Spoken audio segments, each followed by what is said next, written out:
мындай кички балдар ызычуу кылганда аябай жиним келчү да, эмма ушу балдардын.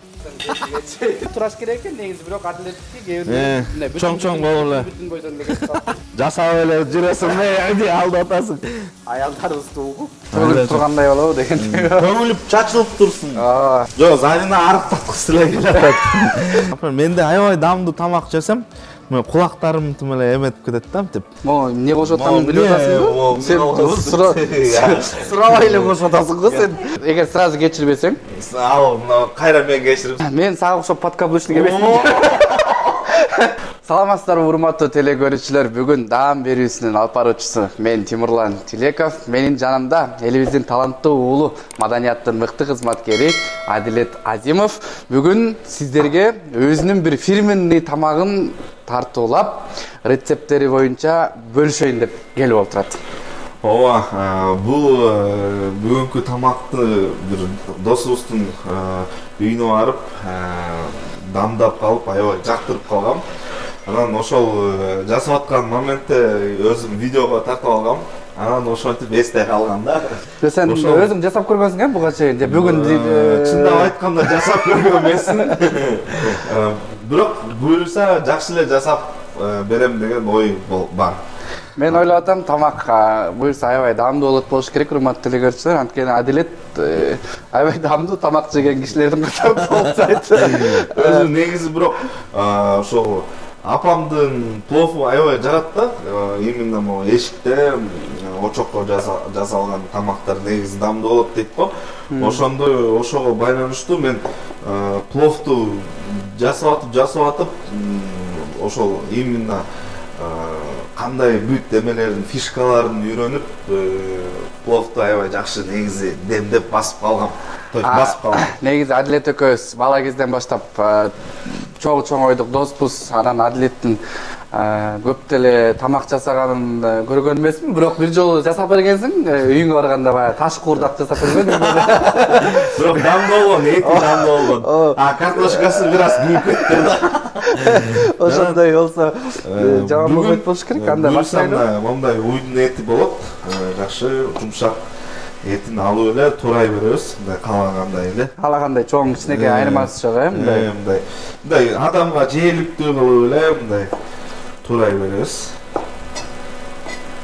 Анда эмесе урматтуу телекөрүүчүлөр, тамак жасаганды бир хобби кылган биздин көрөрмандарыбыз да көп болуш керек. Андыктан ручка, тетрадь алып, жазып, Адилеттин фирменный тамагын сиздер да үйрөнүп алыңыздар демекчибиз.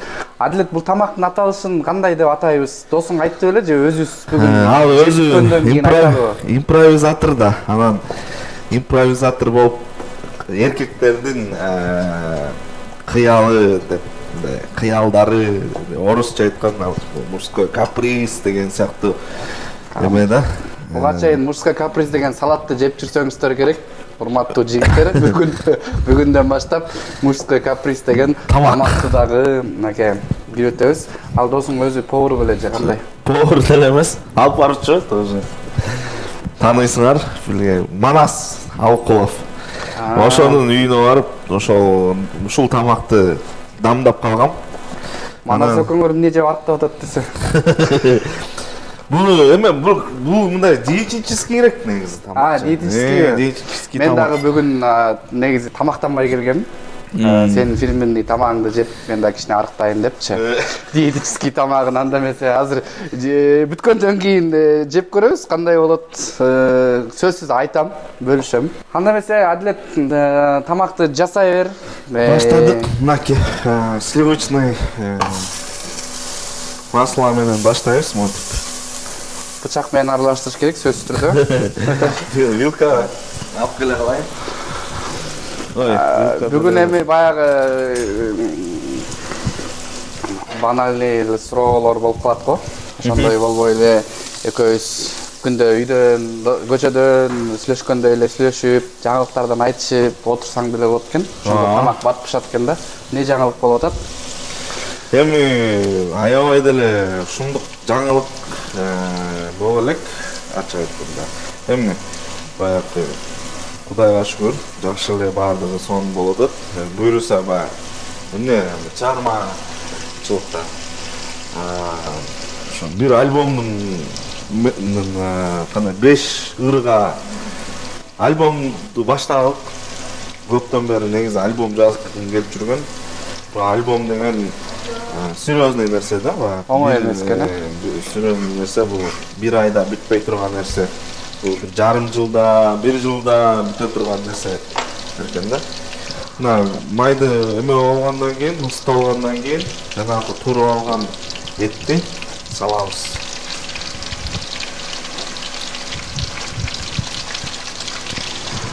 Аралаштырабыз. Сен досум аралаштырып жардам берип тур, кармап. Мен могу чеснокторду Альбомду мен билгенден баштаганыңа бир 3 ай болду окшойт, 3 ай эмес, бир ай. Жылдын алдында баштагансың. Бир айдай болот. Неме? Белде эме аранжировщик деле өзү ошобой калып атат. Көп учурлардачы. Ал деле өзүнүн жумуштары бар да. Ошого ичине бир ырды буйруса бүтүп атат. Кудайым буйруса. Эми дагы 4 ыр бар. 4 ырды бүтүргөндөн кийин Кайсыл айларга пландап атасың? бир могу жазында буйруса жазынга чейин бүтүрүп, анан ошол творческий вечер, лайв концерт берейин деген ой менен жүрөм азыр.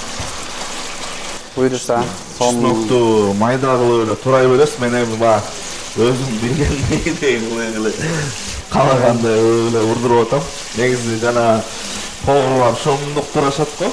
Эми биз повар эмеспиз, кичине кемчиликтер кетип калса телекөрүүчүлөр мен ойлойм туура кабыл алып болуш керек депчи. Анан чыгармачылык буйруса жакшы болуп атыптыр. Жакшы экен. Мен ойлойм 2024-жыл буйруса бир ийгилик алып келген жакшы жылдардан болсун. Чыгармачылыгында 2023 дагы жаман жыл болгон жок буйруса, жакшы жылдардан болду. Анан ата болгон кандай экен? Үй бүлөгө өтсөк. Үй бүлөгө өтсөк. Негизи адилет мындай кичинекей балдар ыйлаганда, тентек кылганда мындай нерв болот экен. Мындай кичине балдар ызы чыгылганда аябай жиним келчү да. Жини келип анан сен өзүң бала болгондо көрөсүң деп калчумун да. Мисалы менчи, анан менден башка досторуң деле ошентип айтып калышы болуш керек, Анан мына азыр өзүң ата болдуң. Алсу ыйлап бүгүн эле таңкы 7ге чейин бала карадым дедим го. Зарина уктаптыр, сен бала караптың 7ге чейин. Ошо кандай болуп атат ошо дегиле ата болгон? Мен бала аябай эме экенмин. Не деп коет? Баласак. Баласак экенмин.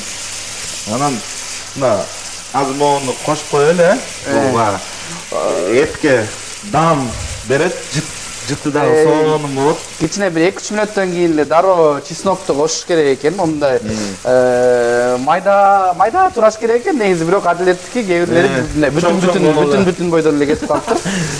Антсе деле боло берет. Эң башкысы даам чыгыш керек. Пиязды даярдай беребиз. Анан баягы азыр балдар ызы чыгылса деле эметпейм да. Унчукпай калдым. Угулбайт да маначы.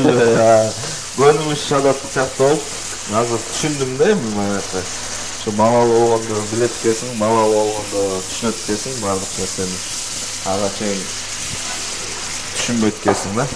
Ошо пиязды кой дечи, жат дечи деп бир жолу эсимде да. Көрөм го сен бала болгондо кандай болосуң деп, сен буйруса. Мен бирок бир нерсени айтайын, мен кыздуу болдум да. Бирок эркек балалуу Кудайым буйруса, ошо эркек балалуу болсок, Кудайым буйруса. Ошондо эркек баланы эркектей эле воспитывать эткен. Бир аз военныйраак кылыпчы. Кудай буйруса аны дагы көрөрбүз деген ойдобуз. Ал дагы күн келет деген ойдобуз негизичи. Эмем бар, племяшкам бар мен. Ошол племяшкамды мен аябай сонун воспитывать этем деп ойлогом. Анткени ойлойм, то есть аябай менден гана үйдөн менден эле сезген берсе, башка баарына эркелейт да. Адлет келе атат деген Сен смело. азыр бүтүндөй телегөрүүчүлөргө айтып атпайсыңбы? Ошондо эмне военный болуп калды Военный. Аңгаш осы военный. Мен келгенде эле да атам, апам, карындашым абы эркелеп эле. Негизинен Адилет Мен неметип көрөйүн да. эрке эметип көр. Аралашып. Мен тамак талашып алдым деп атпайбы? Негизи Адилет сен эрке чоңойгон балдардын катарын толуктайсың. Эрке эле чоңойдум, бирок мындай баягы кемеркелер биз баягы 92-жылы төрөлүп калып баягы мындай союз тарап анан кыйынчылык элде өзү баардыгында эле кыйынчылык болуп аткан мезгил болуп калды да. Анан ошол мезгилде мындай моундай бир баарчылыкта чоңоюп, чалчаңдап чоңойгон жокмун да. Ички кезимде көп эле мындай нерселерди көрдүм. Элдердин балдары каникулда көлгө, тияка бияка кетип атса, биз арбуз сатып иштечүп да, жай бою. Анан мындай өзүм мындай эркемин да, бирок ошол эрке болсом да бүт нерсени түшүнүп, мындай ата-энемдин сөзүн угуп, унчукпай айтканын кылып эле жакшынакай кылчумун да. Могу туз деп могу. Сода кошуп салып жүрбү. Же сахар кошуп салып жүрбү? Этке себелеп коюш керек. Анан пияз өзү сурап калат. Пияз сал депчи. Чын эле сурап атат, пияз сал. Анан мына сураганын аткарып коелу, бул тамакты. Пиязды деле салабыз. Салабыз да. Анан кайра аралаштырабыз, биз сирә. Аралаштырабыз. Ичинен ар жылдырабыз. Мага өзү монтагандай кылган жагат да сен. Тете кале туруп алда дейли. Сен бу жерде жалгыз эмессиң деп атабы? Өчүп калган жокпу? Жок, өчкөн жок. Өчүп калгандай болот о. Умный плита турбайбы? Мынтсең өчүп калат экен, мынтсең күйүп калат экен. Биздики карапайым эле, мындай эле обычный эле плита. Очок эле деп. От чагып калат. Эле тамаша эме? Газ менен. Газ жагат мага бирок көбүнчөсү негедир билбейм. Саатчы? Не, кандай? Мен үйдөн тамак жасабайм, ошон үчүн билбейм. Жасап эле жүрөсүң, эмне алдап атасың? Эме конокко Тимохонун үйүнө конокко барып калсам, эме Алиса Тимохо дамду жасайт, Тимохо сон жасайт дегенде эле бара калып, эме даярдап берет, мага деле ошондой үйдө мондай полный даярдап берет. Болгону эмне аралаштырып эле жасап коем да. Ошондой мен деле байкап. Меникин го дайындап берет экен. Сен полный өзүң дайындап эле бушурасың го негизи. Жок. Мен даярдабайм. Даярдабайм, вообще даярдабайм. Мага Зарина жазып турат, мисалга Зарина досуң да, сен аяшың катары. Мага деле Алиса айтып турат. Адилет бүгүн мондай тамак жасап берепчи. Завтрак жасап берет. Хейт дегенде эле пловду басып коет. Кофе алып келе калат. Кофе алып келип, постель, кофе менен полный жакшы ухаживать этет деп айтып. Сен анда жакшы жашап кеткенсиң. Ушундай ынтымактуу жашайбыз. Аялдарыбызды угуп. Бүгүн анда аялдарга мен жакшы керек болушум. Ами алар менен ошо чоңот да. Алар бизди урушмак, мындай кыл, тигиндей кыл деп. Жаңы жыл кандай тостуң? Ошол боюнча айтпайсыңбы? Не жаңылык болду? Баягы биз бала кезде балаты кооздоп, аяз аталардан белек күтүп, бала кыял болуп чоңойбодукпу? Анан чоңойгондо кимден белек күттүң дегендейчи. Кимге белек бердиң, кандай балатын кооздодуңбу? Эми мындай ачык айтайын, жаңы жылды ошондук бир праздник кылган жокпуз. Мындай үйдө сонун стол накрывать этип эле кругу семьи деп коет го, ошондой эле тосттук анан бирөөгө белек берип, бирөөдөн белек алып. Эми баягы белек берип атты мага. Мындай баягы жумуш алар баягы балким жакшы мамиле кылып, жакшы аябай жакшы нерселерди кылганым үчүн айтпай эле коеюн. Ошолор үчүн мага жакшы белектер келди окшойт да. Бир эки белек келди. Жаңы жылга карап. Сенден келген жок мага белек. Мен анткени немеде болбой калгам. Сен наңгы адамдар бербейт да белектер. Ошо көлдө болуп калып анан эксине болсо дагы мындай келди эле брифте болсо дагы бердик, бирок сен берген жоксуң мага эч нерсе. Элем Алмаз телегөрүш. Чорный списокта калдың деп. Тарындым. Так. Алиса берген турбайбы? Ошол экөөбүздүн атыбыздан жетет да, эмне ар бирибиз бирден белек беребиз сага. Жаман үйрөнгөн экенсиң, бири белек эки белек алып. Силер деле мага зарына берди, сен мага бердиң мисалычы. Алиса мага эме берди. Не берген Ошону мен берип жибергем. Алиса мен Заринага берип кой депчи. Все. Так что мындай телекөрүүчүлөрдүн алдында мени антип эле макул. Тормоз сделай дегенде эле издеваться бербегиле дегендейби? Азыр эми алчу кичинекей да. Анан чоңоюп баштаганда баягы балаты коздодуңбу быйыл балаты? Балаты коздогон жокпуз. Балаты, нида балаты болдук деп. Балатыга чейин айтып коелу, азыр жаңы эле неме эмне коштуң? Перец, сладкий перец. Тен экөөнү кошуп койдум. Мунун дагы дамы чыга берсин. Мунун дагы ичне этке дам. Жаман төгүлүп чачылып эле атабыз го. Төгүлүп тургандай болобу деген. Төгүлүп чачылып турсун. Берекелүү болсун да, чоң. Тамак деген. Эми биз ушинтип жасайт. Өткөндө диета баштайм деп атпадың беле, эмне болуп атты ошол? Башталды? Диетаны ачык айтканда, жаңы жыл болуп, праздниктер болуп, мен бир жылдары 25 килограммга арттаган болчумун. Негизи чоң помидор болсо деле жакшы да, анан эми бизде азыр ушундай помидор экен. Бул деле помидор боло берет дегендей. Анан ошол жылдары 25 килограмм арттагам. Кайсы жылдары? 2017 арттап. 2018 кайра? Жок, 2019 почти 2020га чейин формада жүрдүм да. Мо пандемия учурунда эле толуп кеттик. Баягы ошондо мен ушул январдын ушу аяк жагында баштагам да диетанычы. Жазга чейин анан аябай күнүнө тренировка кылып, диетаны кармап, ошондо аябай жакшы результат көрсөттүм. Диета кармаган негизичи мага жакпайт. Сага деле жакпайт. Эми ада любой вкусный жеп жүргөн, дамдуу тамак жеп жүргөн адам катары мен аябай кыйналам диета кармап аткандачы. Тартып атканда негизи.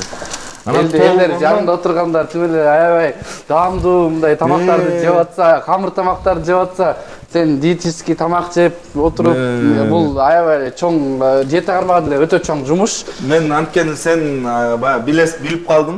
Мына 20 килограмм арттадым мен. Сен баягы мындай диета арыкташ үчүн эмес, ден соолукка байланыштуу кармап калды. Тимоха мен ошо билем ал нерсени деле. Анан сен ошол диета кармап сен дагы кыйналып биздин эмебизди түшүндүң да. Эмне экен, кандай мондай сонун стейк турса, сонун мантылар турса кантип жебей коесуң дегендейчи ошондо. Бирок чыдап койсоң көнүп деле калат экенсиң ага делечи. Анан кайра баштап алгандан кийин кайра деле баягы жакшы нерсеге адам бат көнөт деп атпайбы? Мурда мисалга Зарина экөөңөр үйлөнгөнгө чейинчи, кыз жигит болуп жүргөндө Зарина бүт диетический тамактарды алып алып сага берип ошондой правильный питание деп коет го орусча айтканда, туура тамактануу менен жүрбөдүң беле. Анан азыр Зарина антып атабы. Жок, аябай азыр мына компаниялар менен да сүйлөшүп, жанагы тамакты үйүңө чейин алып келип берет, диетический тамактарды. Ошондойлорго чейин сүйлөшүп, ошолорго чейин кылып атат. Тренажердун залдарды да сүйлөшүп атат. Бирок эмнегедир мен баягы өзүм Не хочу. жок, өзүм баягы цель коюп, өзүм баягы баштамайынча, ачык айтканда башталбайт экен адам. Мен адамды эме кылганда деле адамдын өзүнөн келчи. Жана немелер, хейтер деген болот го, любой жерде болот го. Ар кандай сөздөр жаза берет негизичи. Анан бирок чынында сенин Заринанын кандай адам экениңерди биз баягы достор билебиз да. Зарина аябай жакшы айым, сен анча деле эмессиң деген. Анан өткөндө бирөө жазыптыр да, Зарина баарын чыгара берет го өзүнүн баракчаларындачы, мынтип жазды деп жооп берип, ал өтө көп көңүл бурбайт. Өткөндө бир момунт жазыптыр да, Зарина болсо атайын адилетти арыктатпай атат. Анткени жаш кыздар карап кетет, ала качып кетет деген сыяктуу сөздөр. Буга кандай карайсың? Мен арыктасам эле аны таштап кетпейм да, биринчиденчи. Ал Заринадан наоборот, Зарина зайынжыруу салганда мен арыкташым мененчи. Жок, мен аны мен билем, ошо телекөрүүчүлөргө айтып койбойсуң деп атпаймынбы? Жок, Зарина арыктаткысы эле келет. Мен өзүм арыктабай атам. Мен өзүм күнөөлүү болуп атам, ачык айтканда. Бираз жалкоонуп, ичине эмеге мотивация менен кириш керек да, баякачы. Бир мотивация менен кирип күчтөнүп алгандан кийин ошондо гана анан эме болот да. Негизи урматтуу телекөрүүчүлөр, биз Зарина экөөлөп тийишебиз Адилетке, Адилетке, Алисага дагы. Алиса жакшы арыктады. Көз тийбесин. Биз мага деле аябай Алиса мотивация кылып атат, ачык айтканда. Сонун формага келди. Эми биз дагы буюрса жазга чейин жакшы формага келебиз. Мурда мен кубиктерим даже пайда болгон болчу. Ошо Чото ал жылдары Кубик бар болчу. Азыр деле кубиктериң бар, бир кубикте. Бир кубикте. Азыр бир эле вообще чоң кубигим бар. Негизи Адилет мындай бат арыктап, бат семиргендердин катарын толуктайсыңбы? Бир 2 жылдан бери Зарина көз билесиң, эмне жесек деле омой менен семирбеген кишилердин катарын толуктайбыз да. Же сен бат семирип, анан кеч арыктай тургандардын катарын толуктайсың сен. Точно, ошентип айтып койсо болот. Мага бир аз татаалыраак да арыкташ үчүн. Бирок буйруса ушул эми формага келебиз жакында, анткени биз дагы эле жашпыз. Могу жазга чейин жакшы формага келип туруп, анан ошол форманы кармап кое бербегенге аябай сонун аракет кылабыз. Эң эле кыйын бул ушу форманы кармаш кыйын болот го. Форманы кармаш кыйын. Арыктап алгандан кийин ошол форманы кармаш кыйын да. Арыктап алгандан кийин уже бas уверен болуп каласың да. Бирок мен 25 килограмм арыктаганда почти 2 жыл ошол формада жүрдүм да. Просто бул жерде пандемия келип эле, отуруп калып эле, эч нерсе кылбай, адам баягы депрессияга түшүп кетсе деле жаман экен. Ошон үчүн деле болуп кетти да. Кандай айтсам. Мына өзү Бизде азыр чото арыктоо курсу деген сыяктуу эле передача болуп кетти окшойт. Азыр анда кайра тамак өтөбүз. Мына өзү болгарскийлер жеп солуп баштаганда эле помидорду өзү сурап калат. Адилет тамагы экен, баарын сурап турат экен өзүчү. Помидор кошчу, пожалуйста деп калат экен. Помидор так жетиштүү эле, ошону байкаш керек болуп атат.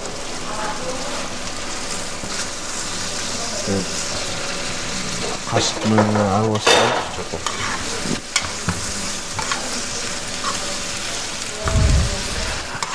Адилет негизи тамактардын баарын казанга жасап жүргөн жаның бүгүн кичинекей болуп, неме болуп атат, мындай неудобный болуп атат окшойт, Биринчи жолу жасап атам бул тамакты. Уже эле мен неме жегим келип атат азыр.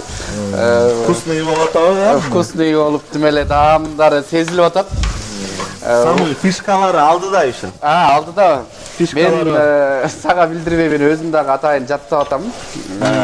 Бүгүн же эртең жасап көрөйүн деп атам. Жасап көрсөң бул действительно диетический бул тамак.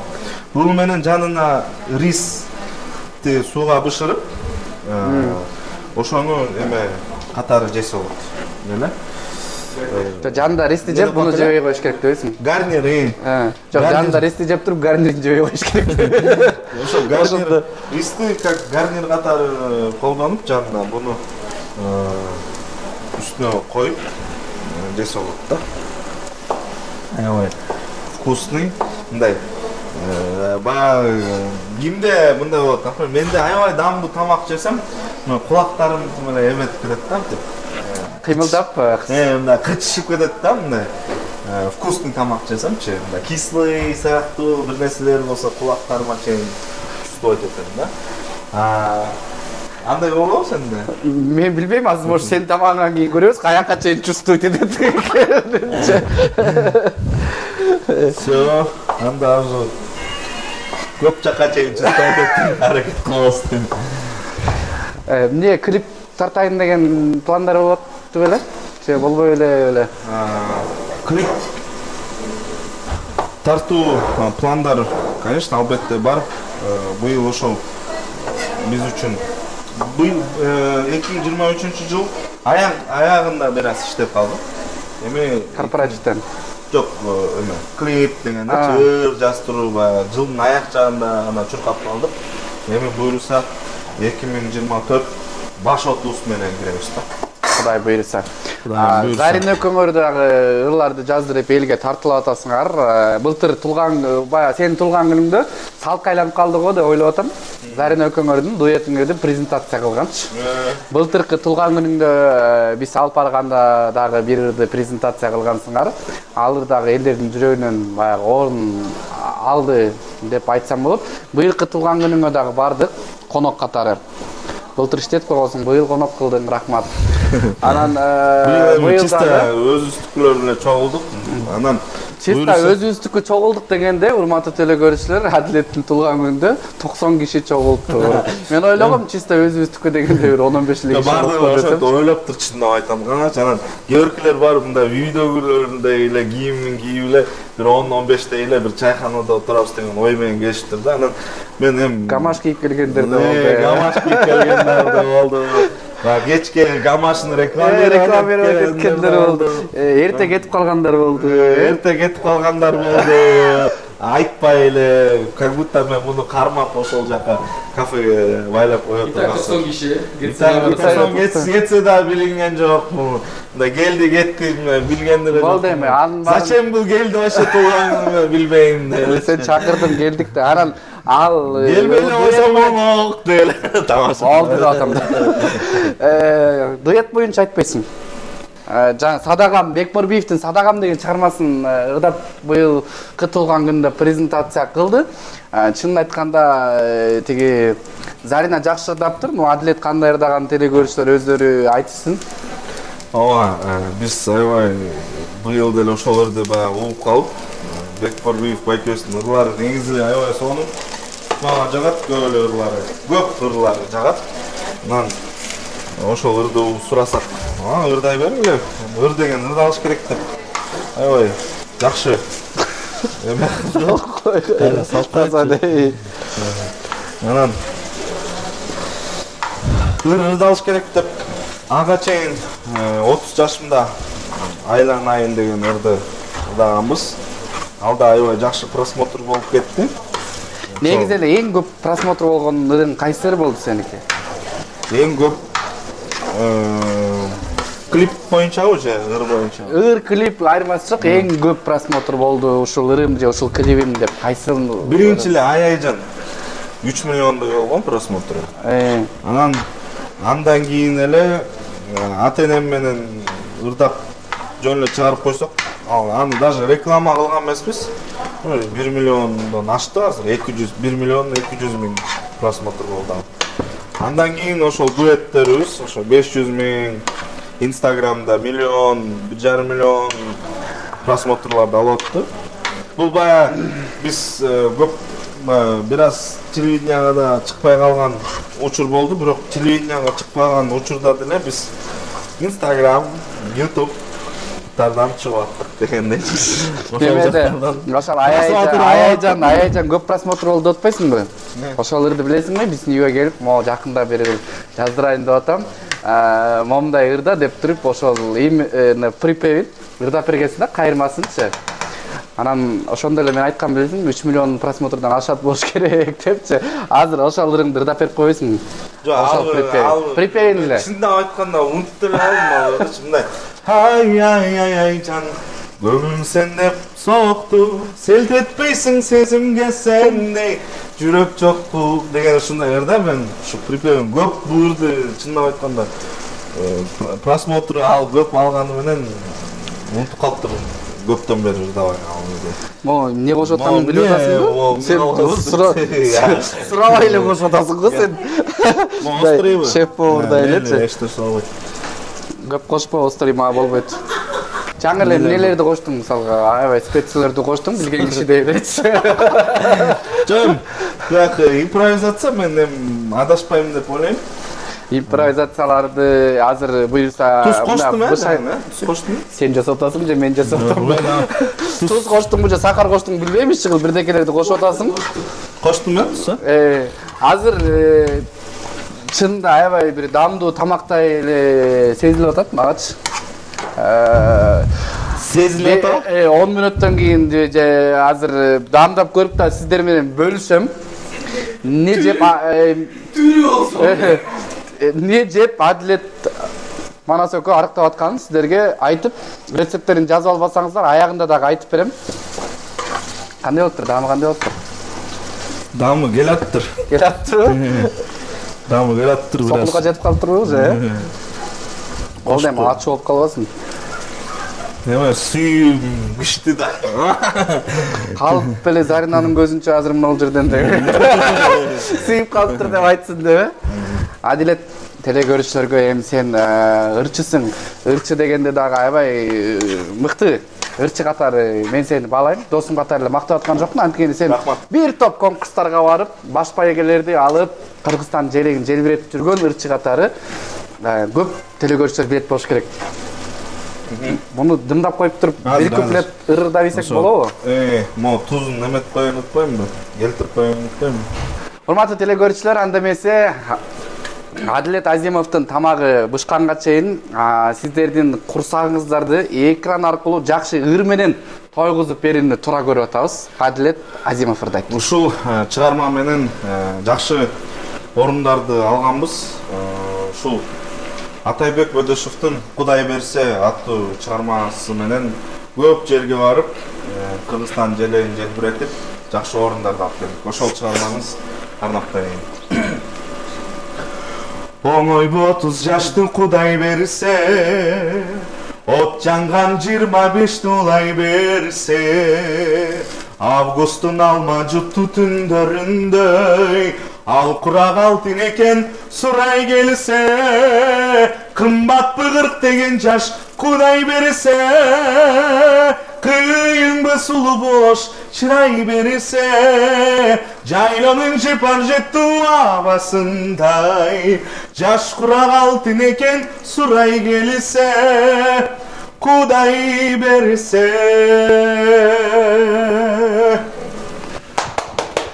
Бүркүрөгөн кол чабалар.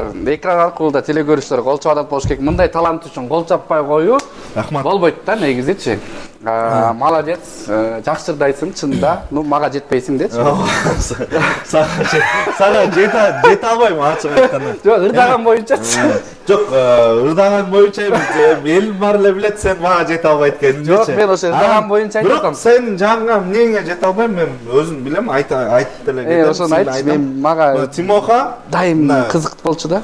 Негизи ушул сөз жагынан чебер, алып баруучу катары. Мен ошондой жактарым жок экен. Мага Кудайым ошондой бербептир да, мындай кээде эле чырып деп сүйлөй албай калабыз. Анан көп кээде сурап калабыз, Тимон кантип сүйлөйүн бияктар, мындай эмне кылайын дегенде айтып жардам берип тура турган досторумдун дагы бири айта кетсемчи. Анан жанакындай организаторский жактары дагы күчтүү. Тимоханыкычы мындай продюсер баягы мен ошон үчүн айтып атпайбы. Сен менен аяшсың, сен келинчең менен досмун дегендей сыяктуу айтып мага тийишип кетип атпайбы. Эми баягы организаторлор менен ырчылар менен жакын болот экен дегендей. Негизичи адилет экөөбүз таанышып дос болуп калганыбызга канча жыл болду? Бир көп 14-15 жылга жакын болуп калды окшойт, Анан тети Кара Балтадан бери школдо окуп жүргөндөн бери мындай аябай жакын болбосок деле мындай бирибизди таанып, мурда ага ини катары мени байке дечү, азыр кийинчерээк дос деп калбадыңбы? Анан ошондон баштап чынында сен немеңди баалайм, мен деле айта кетейин, сен жакшы жагыңдычы, постоянно жаман жагыңды айта бербей. Көрүүчүлөргөчү аябай мындай бир өзүнүн ою бар да, мындай бирөөнүн оюна кирбеген, өзүнүн ою менен жүргөн, баягы кандай өжөр, ушундай жагыңды мен аябай сыйлайм. Башка бирөөлөр кандай бир жаман ойду айтып атса дагы, өзүнүн ал адам жөнүндө кандай ойдо экенин, өзүнүн оюна көбүрөөк ишенет да. Башка бирөөлөр жамандап атса да, жок, мен билем ал адамды, бул мындай адам, керек болсо мен даже билем, жакындарың менен деле айтышып, тартышып, жок, ал андай адам эмес, мындай адам деп жүргөнүңдү билем.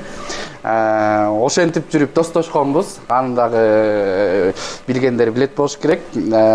Ошондой өжөрлүгүнүн артынан мен ойлойм, көп ийгиликтерге жетип келатасың деп ойлойм. Сен аябай бир мүнөзсүң, достукка бекемсиң. Ушунуңан жазба, чыгармачылык дагы эргүүлөрдү жарата бер. Сен баягы кээ бир ырчылар бар, талантын канчалык деңгээлде экенин аны экөөбүз билебиз жакшы, бирок ырлары хит болуп кетип атпайбы? Анан кийин бирок сенин талантың өлбөйт да. Андай таланттар кандай деңгээлге жетерин деле мен билбейм, бирок айта албайм азыр бирөөнү жаман депчи, бирок сенин талантың менен дагы көп ийгиликтерди багындырасың деп ойлойм. Кудай буйруса, айтканың келсин, сага да ишиңе ийгилик. Мына буйруса даяр болоюн деп атыптыр. Бул тамакка мындай лимондун согун кошуш керек.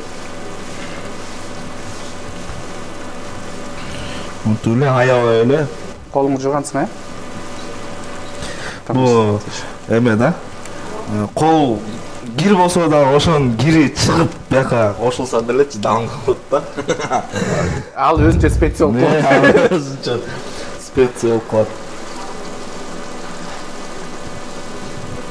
Ушинтип кошуп алабыз да, кичине аралаштырабыз. Биздин тамак дайым болгонго чейин менде дагы бир суроо болуп атат, Адилет. Азыр жанагы маалымат булактарынан көрүп атпайсыңбы? Аялдарга болгон зордук зомбулуктар болуп эле, кээ бир зөөкүрлөрдүн айынан көптөгөн айымдар жапа чегип атканын көрүп атабыз. Сен көз карашың кандай болуп атат ушундай? Эми чындап айтканда мен мага орусча айтканда дико да. Эркек катары эсептебейм да, ошол эркек деп өзүн эсептеп жүргөн аялдарды кол көтөргөндөргөчү. Анткени мен эсимде жок атам мамамды урганым. Анткени атам аябай жоош, өтө добрый, мени даже мотип черткен эмес да ушул жашыма чейинчи. Анан ошон үчүн мен үчүн аялды уруу же аялды бир нерсеге коркутуу же сабап ошол мен үчүн эме да. Өрөөн учурайт. Анан например көчөдөн көрүп калсам же эметип калсам обязательно жардам бергенге аракет кылам да. Колуман келишинче. Силердин үй бүлөдө кандай? Ким кимге кол көтөрдүлөр? Эч ким бири-бирибизге кол көтөрбөйбүз. Жумуш жумушубуз бир, бири-бирибизди түшүнгөн үчүн көп деле мен кээде урушуп кетебиз эми баардык эле семьяда болот да идеально болбойт дегендей жашоо. Баягы урушуп жок мындай суроолдорду ошо урушуп кеткенде баягы казан аяк кагышат деп коет да үй бүлөдө эми баардыгы эле мен үйлөнгөндө бир байка айтты эле уруш казан аяк кагышат тиги кучакташып эле өбүшүп эле жашап аткан ким бар экен депчи ансаарындай уруш талаш болгондо ким биринчи кечирим сурайт ар кандай бирок көбүнчө мен кечирим сурайм анткени мен немемин да мындай бат жарылганы менен бат эле эметип кетем жазылып кетем а Зариначы ал бир аз эмерээк көкпетирээк Зарина бирок ал мындай адан кетип калат да кээдечи адан кетип калганда ал бир эле жолу кечирим сураш керек сурайт экен да анан сразу эле кечириш керек экен да а мен бир эгер сразу кечирбесең ал кайра мен кечирим сураш керек ошон үчүн эме да а мен кечирим сураганда мен бир жолу эмес мен 3 жолу кечирим сурайм да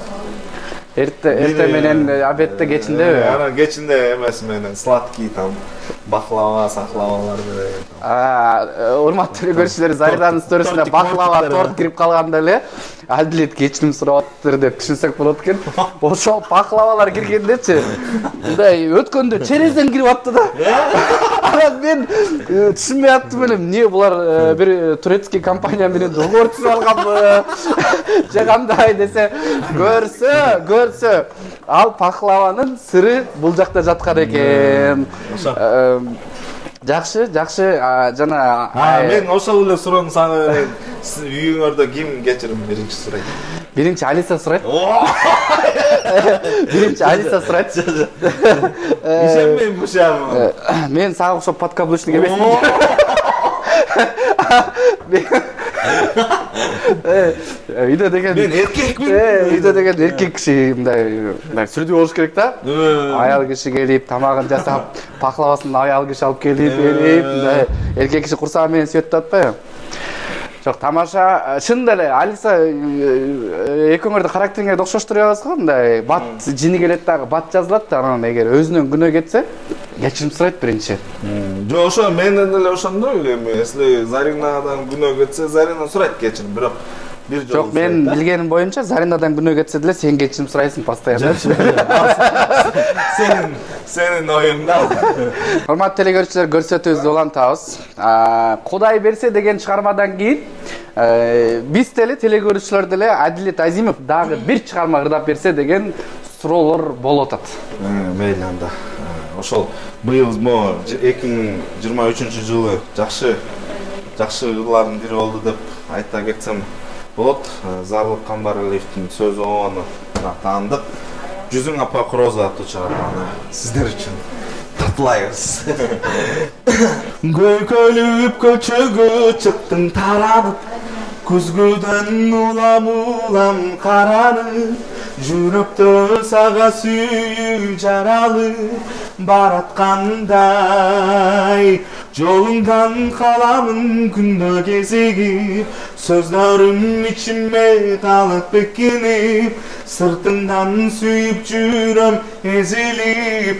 сага айтпай жүзүң сенин аппакай розадай калып калды көңүлүмдөн усабай жүрөгүмдү жөн тургузбай туйлатат күлкүң сенин шаңдуу чыккан нотадай жүзүң сенин аппакай розадай калып калды көңүлүмдөн усабай жүрөгүмдү жөн тургузбай туйлатат күлкүң сенин шаңдуу чыккан нотадай дүркүрөң кол чабуулар эмне деген талант ушулар кимге арналды эле жалпы айымдар үчүн жалпы Заринага арналган ырың барбы Заринага арналган ыр жазылып атат буюрса Зарина деген ыр сен үйлөнгөнүңөргө 2 жыл болду 2 жылдан кийин кичине биринчи көрөйүн текшерип кандай кайсыры жарашат деп жазайын деген экенсиң да анан ох Зарина деген бир ыр бар ошону ырдап кечеги стористеги ошону ырдап чыгарылып атабыз оюбузда буюрса эми Тамагыбыз деле даяр болуп калыптыр. Анда Сала берели, анан жим стациясын чогуу кылып алайык, анда макул. болуптур экен. Бисмилла. Көрүнүшү аябай жакшы. Бул деген мындай Мужской каприз деген тамак өзүмбү. Бул деген жөн тамак эмес. бул деген эркектерди жакшы көргөн тамак. Мана мындай кисло-сладкий, остро-сладкий, анан ушундай кислый болгон сыяктуу тамактар жагат. Өзүм негизичи. Кайсы ашкананы жакшы көрөсүң? Китайский кухня, ошо айтып атсаң эле. Китайский кухняны Мага камыр тамактарды жакшы көрөм негизи. Неме манты, лагман деген сыяктуучу. Анан эт кошулган бардык эле тамактарды жакшы көрө берем. Аябай жакшы көрүп жеген тамагың кайсы? Негизи ар кандай баардыгын эле жакшы көрө берем мен. Мындай. Ылгабайсың, Ылгабайм, бирок ушундай сыяктуу тамактарды аябай жакшы көрөм да, мындай. Необычный, новый вкустардычы. Мындай көрүнүшү анча эмес болгону менен. Көрүнүшү аябай эле анча эмес болгону менен, бирок вай дамын татып көрсөң аласыз. Мына калп эле болсо да бүтүп эметип коеюн, кооздоп. Красивый кылып. Красивый эле болду окшойт. Урматтуу телекөрүүчүлөр, анда эмесе Адилет Азимов жасаган өзүнүн фирменный тамагы дайым болду. Азыр дандап көрөлү. Бисмилла.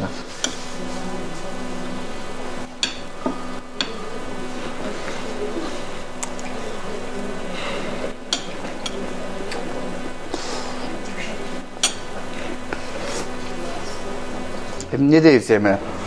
Тамагын, Адилеттин тамагы чынында өзү айткандай көрүнүшү анча эмес болгону менен даамы сонун экен.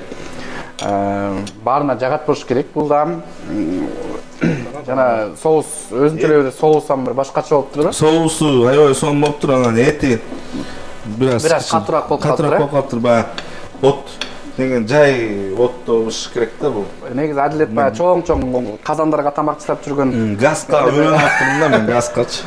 Газдан сонун адашпай бышырып берет элем. Бирок даамы окшошуптур да. Окшошуптур, кандай болуптур эми чындап? Чынын айтсам деп элечи.